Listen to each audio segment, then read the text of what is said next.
Բարև ձեզ հարգելի Facebook-յան ընկերներ եւ ոչ միայն ընկերներ։ Այս մի քանի օր մտածում էի արժե արդյոք անդրադառնալ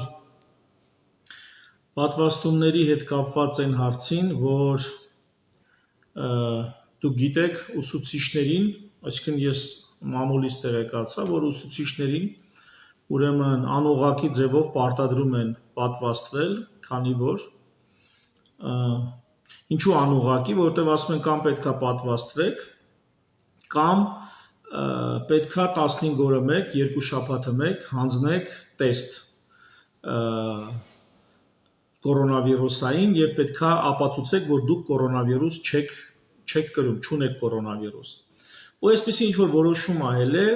եւ էլի հարկադրանքի ձևեր կան, բայց առանձնահատուկ ուզում եի սրան անդրադառնալ այս անուղղակի հարկադրանքին, որը մարդու իրավունքների ոտնահարում եւ կոպիտ խախտում է պետության կողմից իրականացվող, իսկ եթե ավելի կոնկրետ պետության ղեկին այսօր նստած անձանց կողմից իրականացվող պատվաստումների հետ կապված շատ անգամ եմ հանդես եկել եւ շատ անգամ եմ կարծիք հայտնել,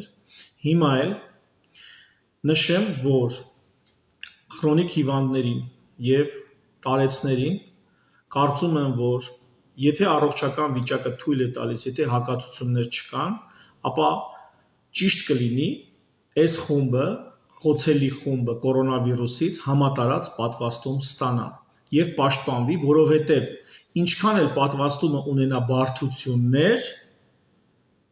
հիվանդանալու դեպքում բարդություններն ու վտանգները շատ ավելի մեծ են։ Ավելի երիտասարդ տարիքը, որտեղ հիվանդանալու դեպքում բարդությունները այնքան էլ հաճախ չեն, որքան քրոնիկ հիվանդների եւ տարեցների շրջանում, կարող են իրենց հայեցողությամբ կամ պատվաստվել, կամ ոչ։ Այսինքն ես այսպես եմ խորհուրդ տալի, երբ որ ինձ հարցնում են, ինչ ես խորհուրդ տալի, ես չեմ ասում պետքա տարեցներին պարտադրել։ Ասում եմ տարեցներին ցանկալի է համատարած, եթե առողջականը թույլ է տալիս, եթե հատուկ հակացություններ չկան։ Երիտասարդները ըստ ցանկության։ Ավելին, ես նաև մինչև պատվաստանյութի դուրս գալն եմ ասել, թե ինչով է պաշտպանվելու, համաճարակը ինչով է ավարտվելու իմուն պատնեշի ձևավորմամբ։ Իմուն պատնեշի մասին էլ երկար-բարակ խոսել եմ։ Հիմա, բայց, ինչա տեղի, եւ առանձին էլ անդրադարձել եմ այն մասին, որ եթե քաղաքականությունը ժողովրդին տեղեկացնելը անգրագետ ձևով իրականացվի, այնպես իրականացվի, ինչպես համաճարակի դեմ պայքարն էր նախորդ 1.5 տարում, ապա ժողովուրդը փոխանակ գնա պատվաստի, հակառակը հիասթափվելու է, վախենալու է, հավատալու է տարբեր ոչ գիտական տվյալների, քանի որ պաշտոնյաների կամ պաշտոնական ուրեմն հայտարարությունների մեջ անգրագիտությունը այն աստիճան է, այնքան ճչացող է, որ նույնիսկ բժիշկները չեն կարողանում փաստարկված պատասխանել, թե ինչու X պաշտոնյան այսքան անգրագետ ձևով խիստ խորհուրդ է տալի գնալ եւ այսպես վարվել համաճարակի դեմ պայքարում։ Ես գիտեմ լիքը կներեք արտահայտության համար տնային տնտեսուհիներ, որոնք բժիշկներից շատ ավելի գրագետ ու բանիմաց ձևով ներկայացնում են համաճարակի դեմ պայքարի քայլերը, ճիշտ ձևերը, հարկադրանքի մեխանիզմները, բայց ես բանիմաց շատ քիչ բժիշկ գիտեմ, որ ովքեր կարողանում են ծայրից ծայր բացատրել, թե այս համաշխարհային պայքարի եղանակները, ձևերը սկսած համաճարակի առաջի օրվանից մինչև այսօր ինչու են այս ոճով, այս ձևով ընթանում։ Շատ քիչ բժիշկ գիտեմ ես, որ կարան հիմնվելով բազիսային գիտելիքների վրա, բժշկագիտության օրինաչափությունների վրա, օրինակ պատասխանել, թե ինչի պետք է 2 պատվաստում ստանա արդեն իսկ իմունիզացված, այսինքն վարակված եւ լավացած անձը։ Ավելին հետազոտություններ կան, որոնք ցույց են տալիս, որ արդեն իսկ վարակված անձը կարելի է համարել, որ 1 դոզա պատվաստում արդեն ստացած է։ Եվ արդեն իսկ վարակ տարած անձին ընդամենը 1 անգամ պատվաստելով կարելի է ստանալ այնպիսի ուրեմն իմունիտետի այնպիսի աստիճան, որը հավասար է կրկնակի ուրեմն դոզային պատվաստման։ Այսպիսի հետազոտություններ կան, խնդրեմ, ովքեր մասնագետ են, կարող են պոիսկ տան, փնտրեն եւ մասնագիտական կարող են պոիսկ տան եւ մասնագիտական շտեմարաններում գտնել այս հետազոտությունները։ Եվ հիմա հարց առաջանում, ինչու վարակակիր անձանց վարակը տարած եւ հաղթահարած անձանց, ովքեր արդեն իմունիզացված են, կարելի է ասել առաջի դոզան ստացած են։ Այս մարդկանց ինչի է երկու դոզա պարտադրում կամ խորհուրդ տալիս։ Ինչի հիման վրա է խորհուրդ տալիս։ Գիտական հիմքդ ո՞րն է։ Բժշկությունը գնում է այն ճանապարհով, որ մինիմալ միջամտություններով պետք է խնդիրները լուծվեն։ Դու ինչի ես երկու վակցինա, երկու դոզա խորհուրդ տալիս մի մարդու, ով մի դոզան արդեն իսկական հիվանդանալու տեսքով ստացել է։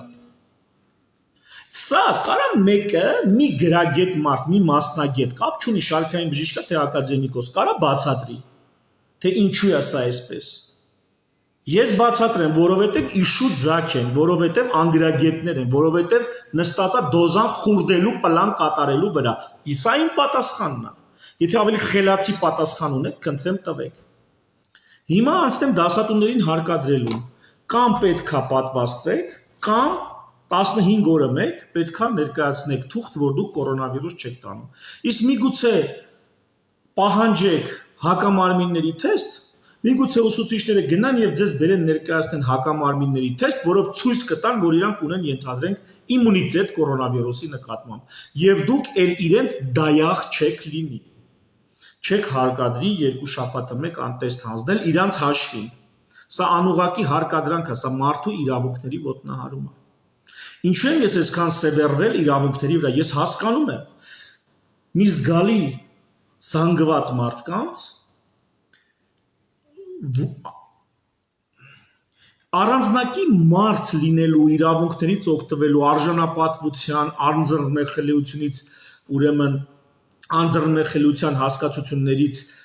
օգտվելու որևիցե նպատակ ցանկություն չունի։ Տակը չորը լինի, եմը տեղը։ Ես դա հասկանում եմ։ Բայց մարդկանց մի ուրիշ զանգված կա,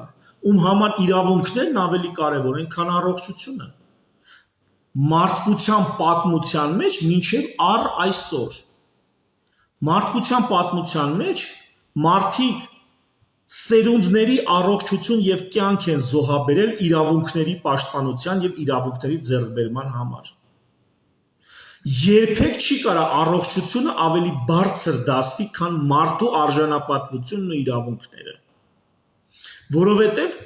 ելի եմ ասում, կա մարդիկ, որոնց համար անարժանապատիվ մի կերպ գոյատևելը սովորական կենսակերպ է, նույնիսկ նախընտրելի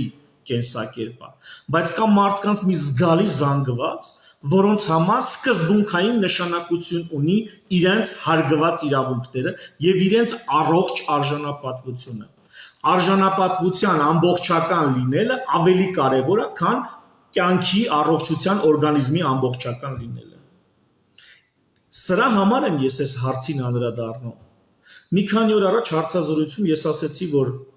այս ազգը պետականություն չի ուզում ու հիմնավորեցի դա նրանով, որ պետականություն ուզող ազգը իր 30-ից 50%-ը չի արտագաղթում իր սեփական երկրից, եթե այդ ազգը պետականությունն է ուզում։ Հասկանում եմ բոլոր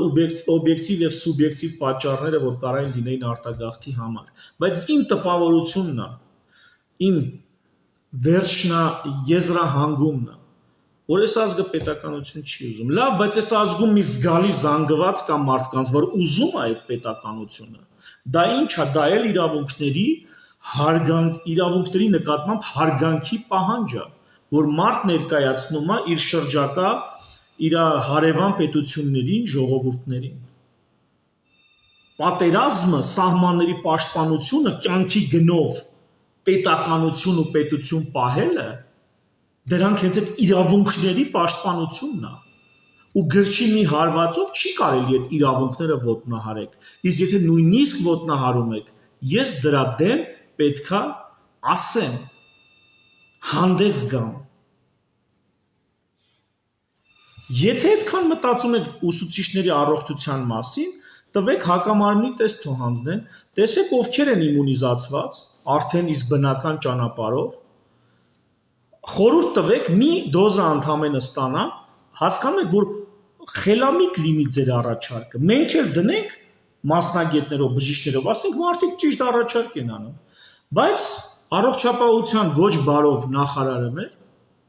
հազար ներողություն, առողջապահության նախարարությունից ինձ ասում են Հայկ ես տենց խոսում, ես տենց բաներ ասում։ Հիմա ես ասեմ, դուք էլ որպես բժիշկ լսեք։ Եթե բժիշկ եք կամ բժիշկ չեք, նախարարության աշխատակից եք, բայց ձեր կողքի գրասեղանին բժշկական կրթություն ստացած մարդ կա, իրան էլ հարցրեք։ Առողջապահության նախարարը կառավարության նիստին 2 օր առաջ ասում է բանը, քանի որ դելտա շտամը հիմա դուրս եկել,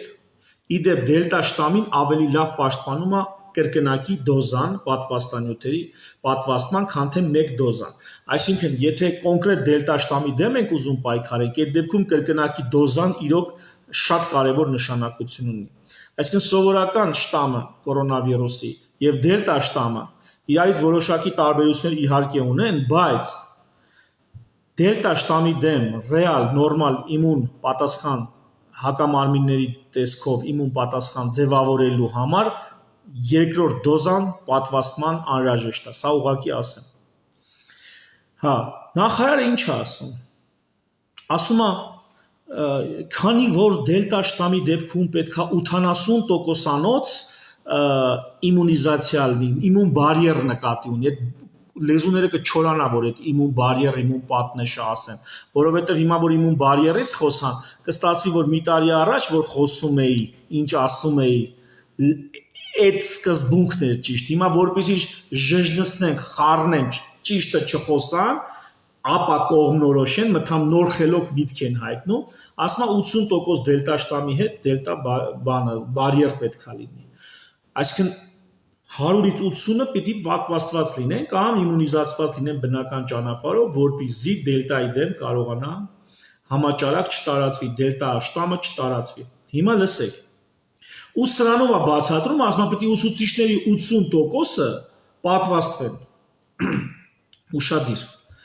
Ուսուցիչների 80%-ը պատվաստվեն, որովհետև դելտա շտամի տարածումը կանխելու համար պիտի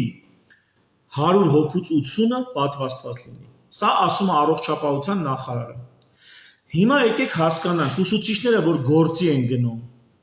ուսուցչանոցից դուրս չեն գալի, մենակ իրար հետ են շփվում։ Ոչ, շփվում են ամբողջ դպրոցի հետ։ Այսինքն այն պոպուլյացիան, որը այս դեպքում պետքա պաշտպանվի, դա ոչ թե ուսուցչանոցն է ուսուցիչների 80%-ով, այլ դպրոցը ընդհանրապես 1000 հոգի աշակերտով, ուսուցիչով, պահակով եւ այլն 1000 հոգի մարդ, 800 հոգի մարդ։ Ուրեմն 1000 հոգից 800-ը պիտի պատվաստված լինի, որ դու բարիեր ունենաս դելտա շտամի դեմ։ Հարգելի ոչ բարով առողջապահության նախարար ջան։ 800 հոգի դու այդ պոպուլյացիայում, այդ կոլեկտիվում պիտի դու պատվաստում ունենաս, իմուն բարիեր ունենաս, պատվաստումով թե բնական իմունիզացիայով, որպեսզի դելտա շտամը դպրոցում չտարածվի։ Այսինքն եթե դու դասատուներին 100%-ով էլ պատվաստես, դու այդ բարիերը չես ստանալու դպրոցում։ Հասկացար ընկեր ջան, դելտա շտամի դեմ ինչ ձև պետքա պայքարել կրթական հաստատություններում, եթե դու իրոք ուզում ես դրա դեմ պայքարես, ոչ թե լծակ ունես բյուջեից աշխատավարձ ստացողի նկատմամբ ու այդ լծակդ բանացնում ես, որ բյուջեից աշխատավարձ ստացողի քթերից բերես, տվյալ դեպքում մանկավարժներին։ Հասկացաք բանը։ Հիմա ինձ ասեն երեխեքին զորով պատվաստել, չի կարելի ոչ ոքի զորով պատվաստվել, բայց եթե սենց հարցեր ենք ուզում լուծենք, ժողովուրդ ջան, պիտի այդ ամեն ինչ անենք գրագետ, խելքը գլխին, ոչ թե տենց հում հայտարարություններով, շեֆերին դուր գալու համար, զակաշչիկներին դուր գալու համար, դրսից մոնիտորինգ անող դեսպանատներին դուրեկան լինելու համար, այլ պետք է ռեալ մենք այդ գործով զգալենք։ Դելտա շտամը այո պրոբլեմ է։ Դելտա շտամը մտավ, եթե մարդիկ իմունիզացված չեն, պրոբլեմներ է լինելու ու լուրջ պրոբլեմներ։ Հիմա ինչ պետք է անենք 80%-անոց բարիեր։ 80%-անոց բարիերը ո՞նց է ձևակերպելու։ Ես տվյալներով նայեցի, մինչև 200,000-ի կարգի դոզա է մտել Հայաստան, այսինքն 100,000 հոգի մարդ կարա պատվաստվի։ Ու այդ 100,000 հոգին էլ արդեն ասել եմ, փոխանակ դանեն տարեցներ եւ քրոնիկական հիվանդներ բռնել են ում բռնում են փողոցում ասում են արի պատվաստեն այն էլ նկարվում է գցում է տենց Facebook-ում ես է գնացի պատվաստվեցի դու որ չպատվաստվեիր էլ դուրս խնդրեմ չէր լինելու քո հիվանդանալուց եւ լավանալուց դու գնացեք այն ռիսկային խմբերը պատվաստեք ու այդ ռիսկային խմբերը այնի աշխատողները չեն Ավելին այդ ռիսկային խմբերը նույնիսկ մանկավարժները չեն։ Այդ ռիսկային խմբերը ծերանոցներն են, հաշվառման պոլիկլինիկայում հաշվառման կան, լիքը քրոնիկ հիվանդներ։ Գնացեք այդ ցուցակները հանեք, այդ բոլորին հանեք, պատվաստեք ու ասեք գործ ենք անում։ Երկիր ենք փրկում, առողջություն ենք իրականացնում, առողջապահություն ենք իրականացնում։ Այդ ձև արեք։ Ես եք ասեմ ձեր ցավը տանեմ։ Իմ պատին ես դրել եմ, կիսվել եմ, խնդրում եմ մտեք եւ նայեք, եթե հետաքրքիր է։ Մարինե Խաչատրյանի եւ հեսա ասեմ, Մարինե Խաչատրյանն է եւ կարծեմ իրավաբան է։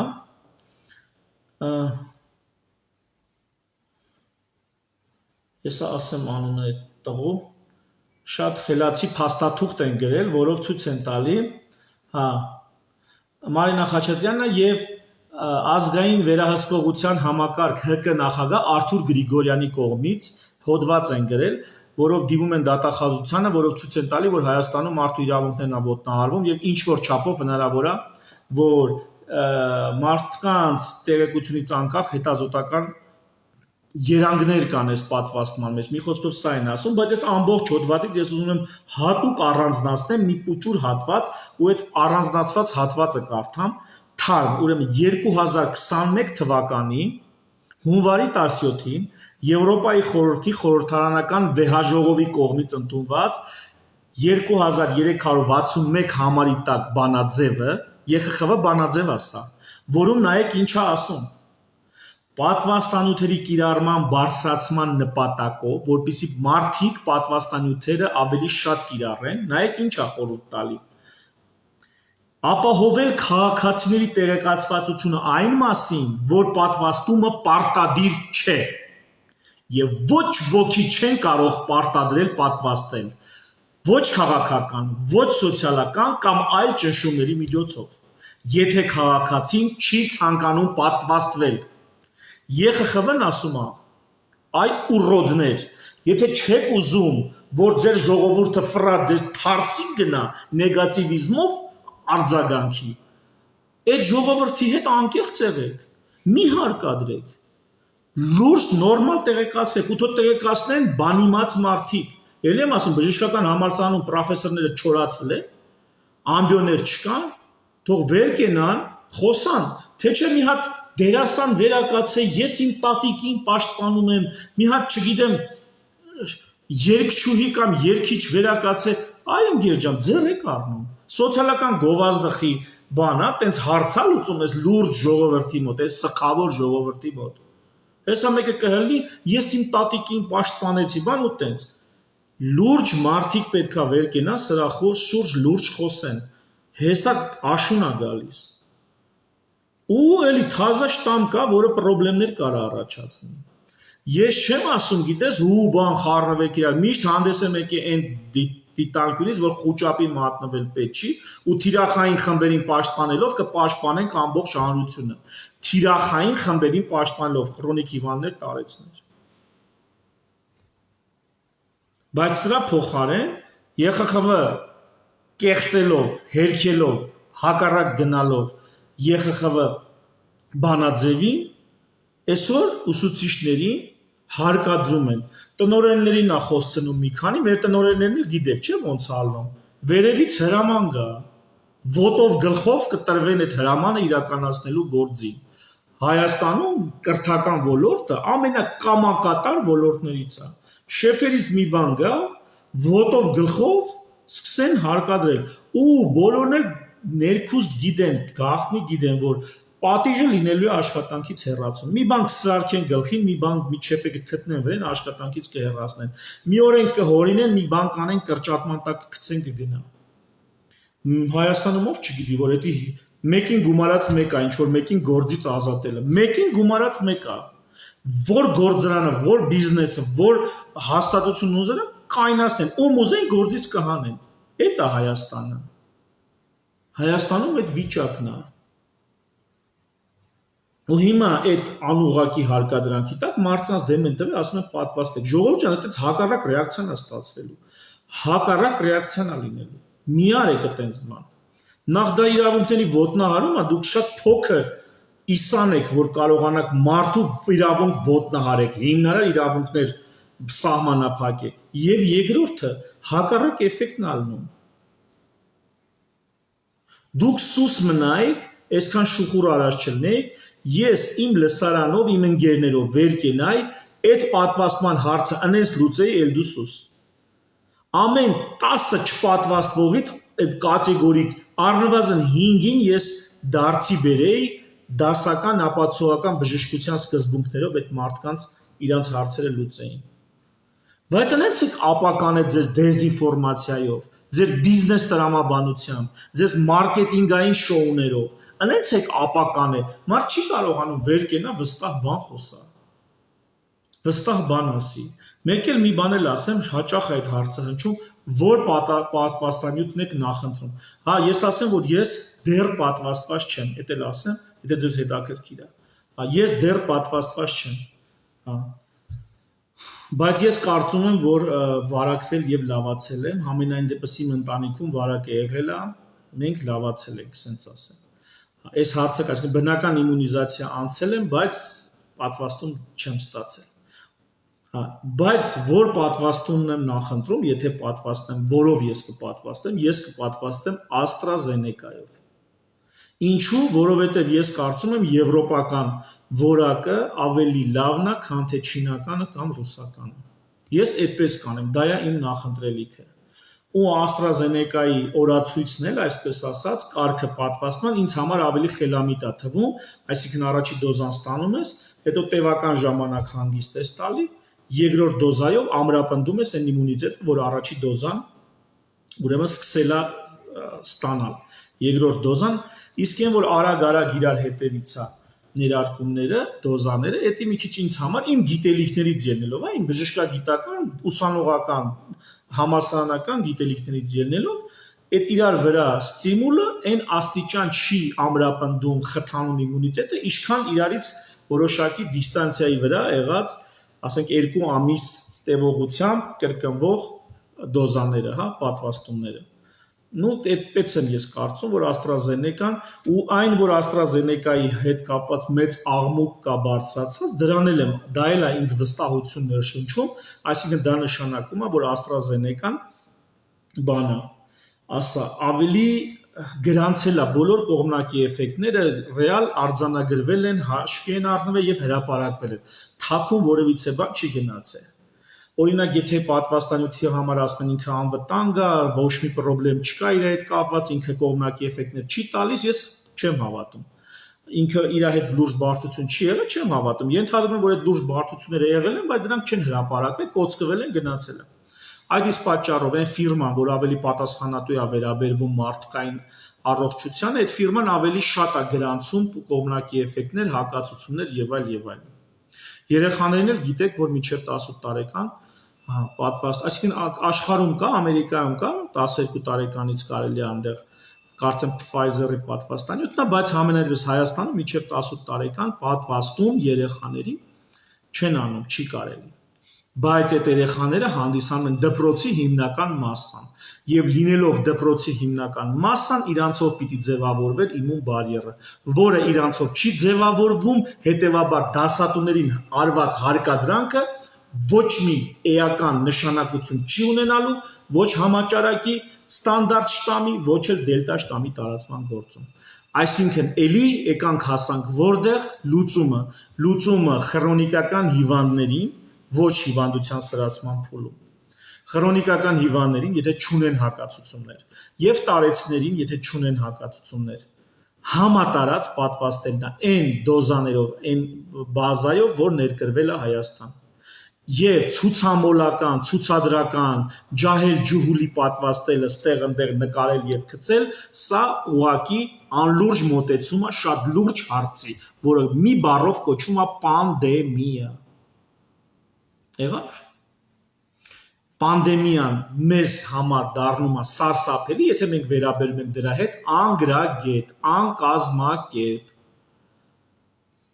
կոմերցիոն շահից ելնելով,